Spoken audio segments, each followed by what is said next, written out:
ಈ ಹಿಂದೆ ಸಾರ್ವತ್ರಿಕ ಚುನಾವಣೆಯಲ್ಲಿ ಯಾರು ಅಭ್ಯರ್ಥಿಗಳಾಗಿ ಸ್ಪರ್ಧೆ ಮಾಡಿದರು ಹಾಗೂ ಇವತ್ತಿನ ಹಾಲಿ ಹಾಗೂ ಮಾಜಿ ವಿಧಾನ ಪರಿಷತ್ನ ಸದಸ್ಯರು ಹಾಗೂ ವಿಧಾನಸಭೆಯ ಶಾಸಕರು ಎಲ್ಲರೂ ಸೇರಿ ಒಂದು ಸಭೆಯನ್ನು ಆಯೋಜನೆ ಮಾಡ್ಕೊಂಡಿದ್ದಾರೆ. ಅದಕ್ಕೆ ಬೇರೆ ಇನ್ನೇನಿಲ್ಲ, ಸಂಘಟನೆ ವಿಚಾರವಾಗಿ ಸ್ವಲ್ಪ ಯಾವ ರೀತಿ ಮುಂಬರ್ತಕ್ಕಂಥ ದಿನಗಳಲ್ಲಿ ನಾವು ಪಕ್ಷ ತಯಾರಿ ಆಗಬೇಕು ಅಂತಕ್ಕಂಥ ನಿಟ್ಟಿನಲ್ಲಿ ದೇವೇಗೌಡರು ಸಾಹೇಬರು, ಕುಮಾರಣ್ಣ ಅವರು ಕೆಲವೊಂದಷ್ಟು ವಿಷಯಗಳ ಬಗ್ಗೆ ಪ್ರಸ್ತಾವನೆ ಮಾಡಲಿಕ್ಕಿದೆ, ಹಾಗಾಗಿ ಕರೆದಿದ್ದೇವೆ. ಜಿಲ್ಲಾ ಪಂಚಾಯಿತಿ, ತಾಲೂಕು ಪಂಚಾಯಿತಿ, BBMP ಚುನಾವಣೆ ಇರ್ಬೋದು, ಅಷ್ಟೇ ಅಲ್ಲ ಇವತ್ತು ಏನು ಮಿಸ್ಡ್ ಕಾಲ್ ಕ್ಯಾಂಪೇನ್ ಒಂದು ಡಿಜಿಟಲ್ ಪ್ಲ್ಯಾಟ್ಫಾರ್ಮಲ್ಲಿ ಸದಸ್ಯತ್ವ ನೋಂದಣಿ ಕಾರ್ಯಕ್ರಮ ಕೂಡ ಆಗಬೇಕಾಗಿದೆ. ಆ ಹಿನ್ನೆಲೆಯಲ್ಲಿ ಈಗಾಗಲೇ ಹಲವಾರು ಜಿಲ್ಲೆಗಳಿಗೆ ಈಗ ನಾನು ಭೇಟಿ ಕೊಟ್ಟಿದ್ದೇನೆ.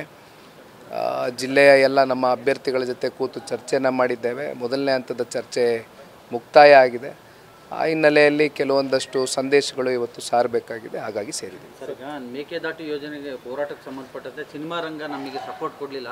ನನಗೆ ಗೊತ್ತಿದೆ ನಟ್ಟು ಬೋಲ್ಟ್ ಹೇಗೆ ಟೈಟ್ ಮಾಡಬೇಕು ಅಂತ DK ಶಿವಕುಮಾರ್ ಬಹಿರಂಗ ವೇದಿಕೆಯಲ್ಲಿ ಎಲ್ಲರಿಗೂ ಎಚ್ಚರಿಕೆ ಕೊಟ್ಟಂತೆ ಮಾತಾಡಿದ್ದಾರೆ.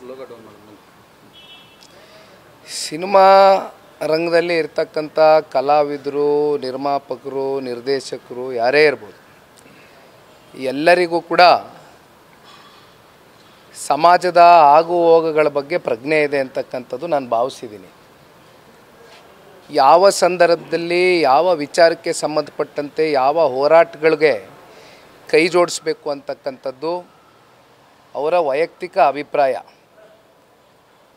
ರಾಜಕೀಯವಾಗಿ ಒಂದು ಪಕ್ಷದ ಜೊತೆಯಲ್ಲಿ ಗುರುತಿಸ್ಕೊಳ್ತಕ್ಕಂಥದ್ದಕ್ಕೆ ಬಹುಶಃ ಕೆಲವೊಂದಷ್ಟು ಕಲಾವಿದರುಗಳು ಹಿಂಸರಿದಿರ್ಬೋದು ಅಂತಕ್ಕಂಥದ್ದು ನನ್ನ ಭಾವನೆ.